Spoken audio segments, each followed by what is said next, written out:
What is going on, everybody? Welcome back to the channel.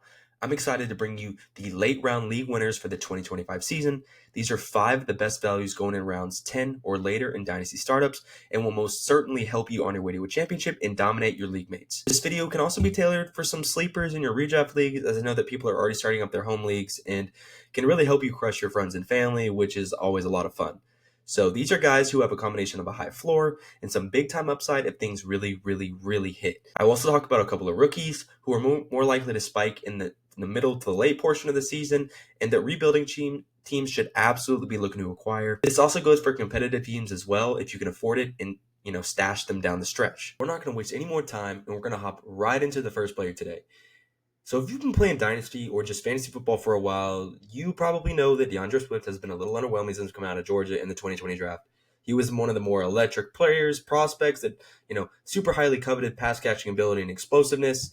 But unfortunately, he struggled to find his footing after averaging over 15 points per game between his first 2 seasons, and bounced around a couple different teams before finding a long-term home last year in Chicago. Fast forward to 2025, he is now leading the Chicago Bears backfield that is loaded to the brim with weapons, has Caleb Williams at quarterback, and now the biggest coaching hire of the offseason, and Ben Johnson as his head coach and play caller. For a guy going at the 10:02 and as the running back 28 in startups, you really won't find a better value at the running back position. The Bears also added little to no competition at the position in the NFL draft, only taking Kyle Monangai in the 7th round, who doesn't have much of a receiving skill set whatsoever. He never caught more than 14 passes in a season while at Rutgers for his 5 years there. And we all know that Swift's best asset as a player is his receiving ability, third down capability, and ability to catch passes out of the backfield. A big change here for Chicago, as it now has the 4th ranked offensive line according to PFF for this upcoming season, which is a huge change from last season where it was one of the worst units in the NFL. Caleb Williams was getting sacked left and right, and it was just a complete disaster. It is also worth noting that Ben Johnson running backs, actually multiple of them in the same backfield, have fared very well in his offenses, and he is very familiar with Swift when they were both in Detroit together a couple of years ago. Swift already flirted with top 20 numbers at the position last year, averaging 12.6 points per game and just missing the top 20 at the 21st spot. So if this offense improves like we think it is destined to, then Swift's efficiency and opportunities will massively rise as drives get extended and he gets more red zone opportunities and more opportunities for fantasy points overall. He is the clear lead back that is going to get all the valuable touches in an offense that is ready to explode. I don't see any guy behind him that is ready to go to steal touches away from him. Like I said, Kyle Monangai is a rookie 7th round pick who doesn't catch passes. Roschon Johnson is dealing with an injury, and there's just nobody behind him, no type of depth that is going to take away any significant touches. Swift checks all the boxes we are looking for: opportunity, talent, and a player in a good offense. Mix in that he is incredibly cheap, and we have a league winner loading for the 2025 season if things go as planned in Chicago. So if you are looking for a cheap RB2 and need a back at the position who is going to be reliable, check out Swift's price in your league right now. He is absolutely gettable and someone I am targeting in a bunch of leagues where I'm lacking at the position. You can get him for a second, plus a little more. You can go cross-positionally if you're loaded at the wide receiver position. There are so many avenues you can go down to acquire him. The season is just a couple of weeks away, and when people start realizing that they actually have to set their lineups, prices for players such as Swift will absolutely rise. Better grab him now while you can. Swift is one of my bets who can be a sneaky back-end RB1 this year, or at least a high-end RB2 like we saw from a Chuba Hubbard type last season. Now, like we just talked about, we look for a couple of different things in a player: their talent, opportunity, and if they're attached to a good offense. Now, the guy we're about to talk about might not be the most talented, but if you look under the hood, this player is massively undervalued and has a chance to be the number 1 wide receiver in one of the best offenses in the NFL. We call this a diamond in the rough. So let's talk about last year's breakout, Jauan Jennings. So if you didn't know, last year Jauan Jennings broke out in a huge way in 2024. He averaged 14 points per game, led the 49ers in targets with 113, and was one of the most surprising players out of anybody in the entire season. Now, yes, he got his opportunity after multiple injuries to Brandon Ayuk, who tore his ACL, Deebo Samuel, who was banged up most of the season, and the 49ers first-round pick Ricky Pearsall, who missed some time due to an off-the-field incident.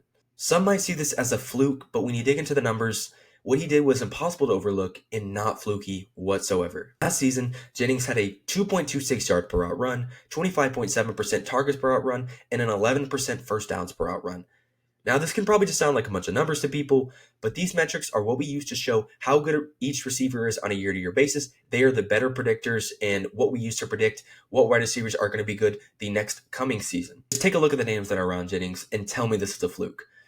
These are all some of the best wide receivers in the league, and Jennings either matched or passed them anywhere you look. He is top 10 in every single category. Fast forward a year, and now we have Debo traded to the Commanders. Ayuk likely to miss the first 6 to 8 games of the year, maybe more, while he's placed on the PUP, and the only competition that is in front of Jennings is Ricky Pearsall. While I think Ricky Pearsall is a good prospect and there's some really nice upside in him, he showed little to nothing with the exception of one game late in the year and posted multiple zero-catch games during stretches in the season where we expect rookies to really start breaking out and hitting their stride. We'll acknowledge the fact that Jennings is dealing with a bit of a weird calf injury right now, and that is scary to some people. But Kyle Shanahan alluded to the situation as more of a contract issue rather than an injury issue, and I would expect him to be on the field for week 1. Jennings has already shown a nice floor-ceiling combination last year, posting a 47-point game last year in which he absolutely exploded. And he will be a great option for competing teams to slot in their flex early in the season. Now look, he isn't exactly the sexiest name in the world to be trading for, and not someone, people are exactly excited to be acquiring. I totally get it. But this price is just far too good and is absolutely worth taking a shot on having the wide receiver 1 in the 49ers offense. What he did last year was just far too impressive to ignore. And also, I can't ignore the prices. He's going for absolutely nothing sometimes, and people are just treating him as if last year was a complete fluke.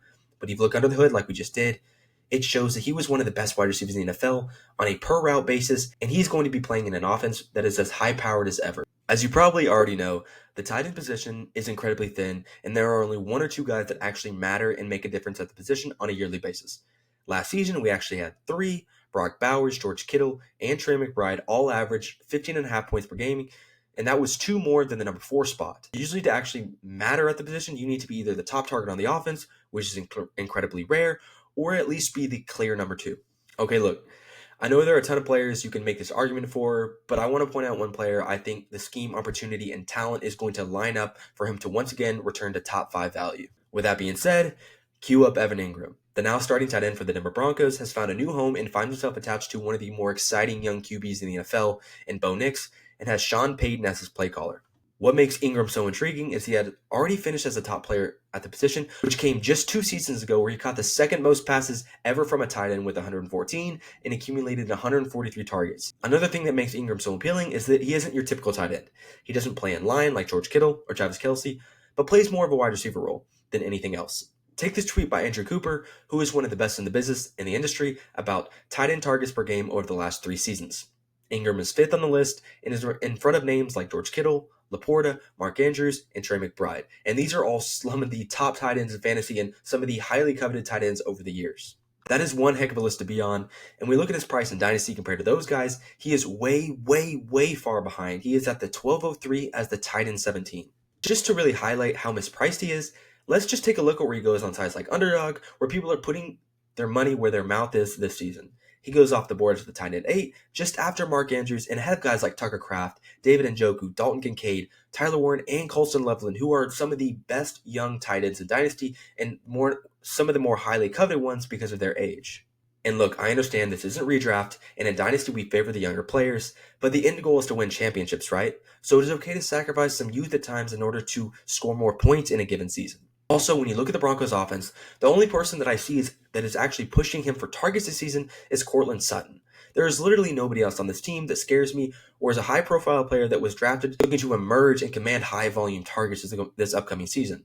The Broncos also gave Ingram a really, really nice payday that will keep him in Denver through the 2026 season, so you won't have to worry about him hitting the open market again next offseason and finding a home that best fits his skill set. I understand that owning or trading Evan Ingram, like I said, isn't the sexiest move in the world. But sometimes, in order to win your league, it doesn't have to be. We have seen the way that Sean Payton has utilized his tight ends over the years.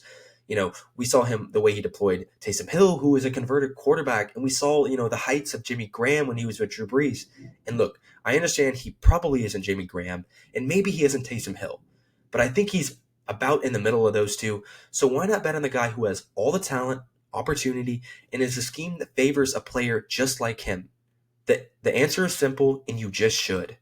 Take a look at the prices of where he's going in your league, see what he's going for, and just kind of gauge the market. I bet you can find a price that isn't too steep and that is actually reasonable from a manager who owns him. Now, if you are a rebuilding team or an owner who is looking for a couple of guys who can have massive breakouts down the stretch of this season, you are going to want to stay and listen to these next two players we're going to talk about.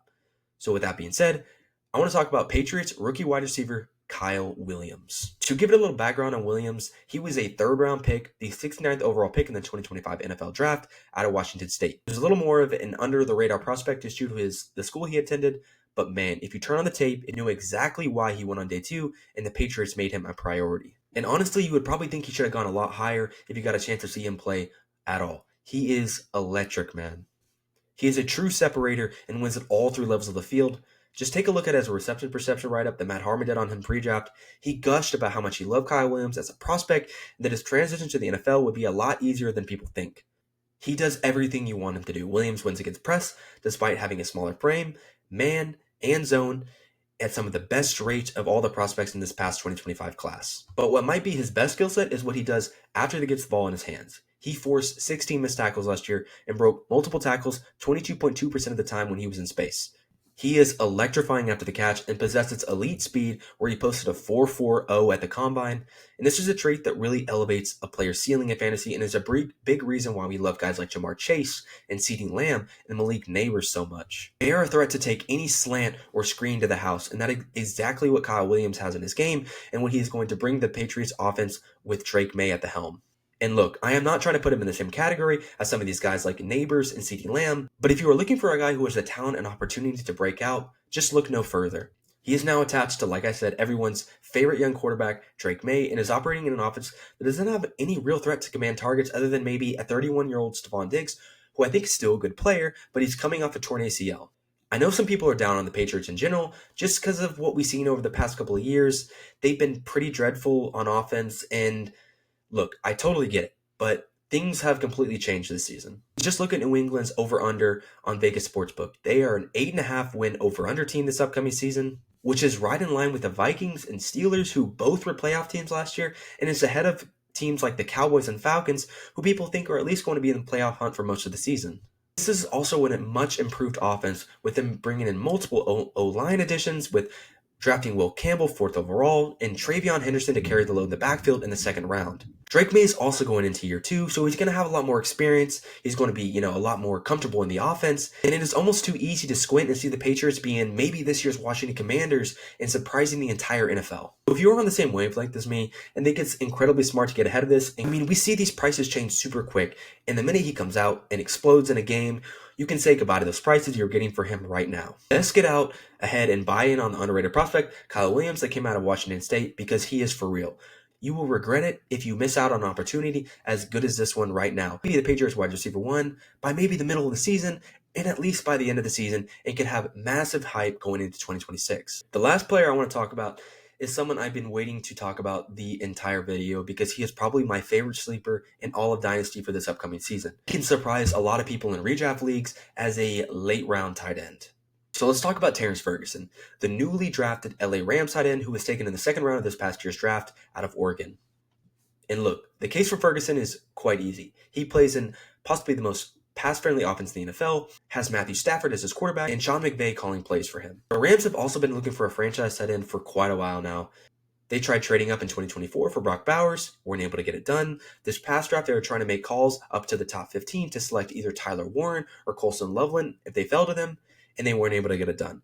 Then, at pick 26, the Rams were debating taking Terrence Ferguson with their 1st-round pick before the Falcons came calling and offered their own 2nd-round pick plus a future 1st-round pick to move up back into the 1st round.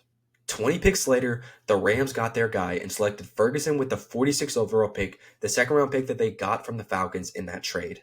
The reason I wanted to give this background is because I wanted to stress how important this contact is to the role that Ferguson can be playing for the Rams in 2025. When Sean McVay talks up a player, he has a big plan for them, and he usually doesn't do this often.